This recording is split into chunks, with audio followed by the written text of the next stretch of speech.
Hello everyone. Welcome back to the channel. Today I'm sharing a very special story with an important message: The Donkey in the Lion's Skin. Get ready for a fun and meaningful tale that both kids and adults will enjoy. So sit back, relax, and let's dive right into the story. The Donkey in the Lion's Skin. Once upon a time, on a peaceful farm surrounded by rolling green hills and tall trees, there lived a donkey named Benny. Benny was a gray donkey with long ears and kind eyes. He worked hard every day, helping plow the fields and carry heavy loads. But despite his efforts, the other animals never seemed to appreciate or respect him. The farm animals often mocked him. Matilda the cow would say he was slower than Monday morning. Ramon the rooster, who considered himself the wisest of all, laughed at Benny's awkward walk.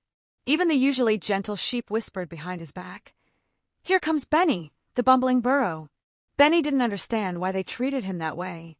He wasn't clumsy or foolish. But somehow, just because he was a donkey, he was always underestimated. He felt invisible, unimportant, and worst of all, unloved. One afternoon, fed up with the mockery and tired of being ignored, Benny decided to take a walk in the nearby woods. He often went there to think and calm his heart. As he wandered deeper into a part of the forest he'd never explored, something strange caught his eye. Half covered by dry leaves and hidden in the bushes lay a large, furry object. Benny cautiously approached and sniffed it. To his surprise, it was a lion's skin. It was old and a little worn, but still had the fierce look of a king, the golden mane, the strong legs, the mighty face. Benny gasped. "What is a lion's skin doing here?" he thought. At first, he was scared. What if the lion was nearby? But after checking carefully, he realized it was just a lifeless hide. Then an idea sparked in his mind. "What if I wear it?" he said aloud, his eyes gleaming. "If I look like a lion, maybe the others will finally respect me. Maybe they'll even fear me." Without hesitation, Benny draped the lion's skin over himself. It took a bit of effort, but eventually he managed to cover his body and head. He walked over to a puddle to look at his reflection and gasped again. "Wow, I really do look like a lion," he exclaimed. "No one will recognize me now."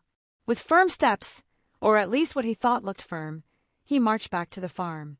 The first to see him were the chickens. As soon as they spotted what looked like a lion entering the barnyard, they began to squawk and flap in terror. Ramon the rooster leaped onto the fence and shouted, "A lion! A lion is here to eat us!" The sheep dashed behind the barn to hide. Matilda the cow jumped into the watering trough in panic. No one realized that the fierce-looking lion was actually Benny underneath a disguise. Benny couldn't believe it. His plan was working. He walked with a proud swagger, tossing his fake mane with flair. For the first time ever, everyone was looking at him with wide eyes, and no one was laughing. "Now they treat me like someone important," he thought. "Finally, they're paying attention to me." For the next few days, Benny kept up the charade. He roamed the farm silently, occasionally growling or nodding like a majestic lion. The animals even began offering him the best food: fresh carrots, sweet corn, and a soft bed of hay. But soon, Benny began to feel uncomfortable. The lion's skin was itchy, it was hot, and he had to stay silent to avoid giving himself away.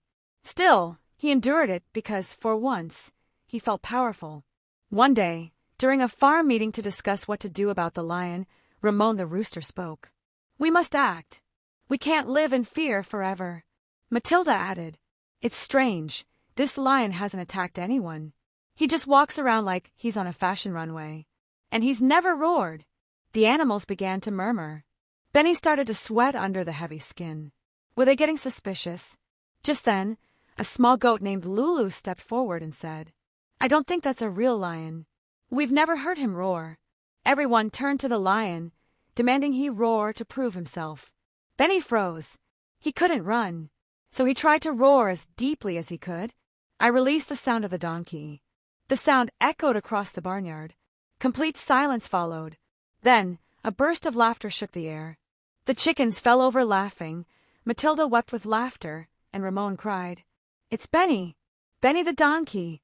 Benny blushed with shame.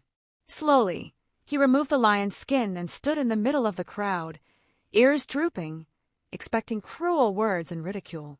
But something unexpected happened. Lulu, The little goat stepped up to him and said, "Benny, even though you wore a disguise, you were brave to try something different. But you don't need to be a lion to be valuable." Matilda, wiping her tears, nodded. "She's right. You fooled us all. And even though it was a silly trick, it was also kind of clever. Maybe we underestimated you."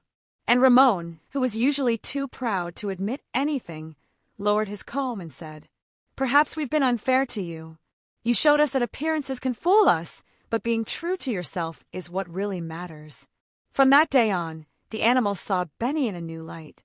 He was no longer just a donkey, but Benny, the donkey who dared to be different.